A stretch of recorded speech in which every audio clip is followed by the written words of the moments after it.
Did you know that 20 years ago, the largest Protestant denomination in the United States decided that they would defund evangelism and discipleship training and take those monies instead and put it into church planting, right?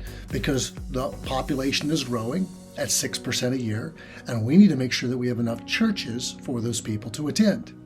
And so they did that. They reinvested their money into church planting, and they have, for the last 10 years, managed to grow 4% net growth. They have churches that close, but because of their church planting efforts, they have a net gain of 4%, while the population grows at 6%. So they're doing a pretty good job, it appears. But during the same period of time, the denomination has discovered that they have a decline of baptisms by 40%. Church planting doesn't make disciples. Disciple making makes disciples, and those folks grow and eventually get called into ministry, and they become church planters. It's been also discovered that many of the people that are now planting churches for the denomination aren't even people that came up within the denomination. So it seems we've made a mistake, a fatal flaw in what's important. The state of Nevada, where I reside, has similar statistics with the same evangelical denomination. 4% increase in churches for the last 10 years, while the population grew by a total of 12%. We also saw a 46% decline in the number of baptisms, despite the fact that we have an increased number of churches.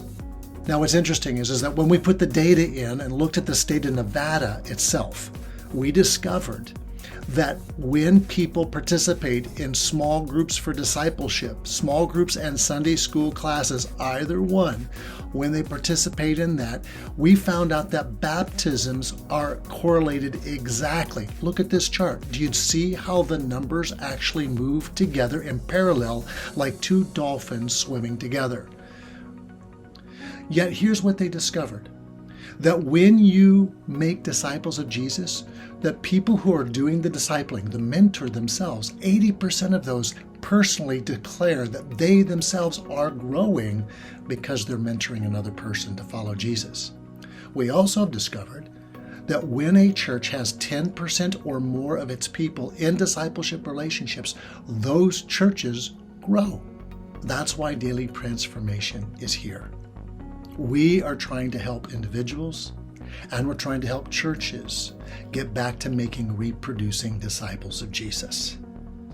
Imagine learning to listen to God through prayer and inquiring of God's will by reading the Bible every day, and then learning to have fellowship with other believers as you study the Bible together, growing each other up and sharing your faith with folks and inviting those to those Bible studies. Would you join us in helping us on this mission to help us begin to make disciples again in America? Disciples who follow Jesus, who look like Jesus, who are actually transformed by Jesus.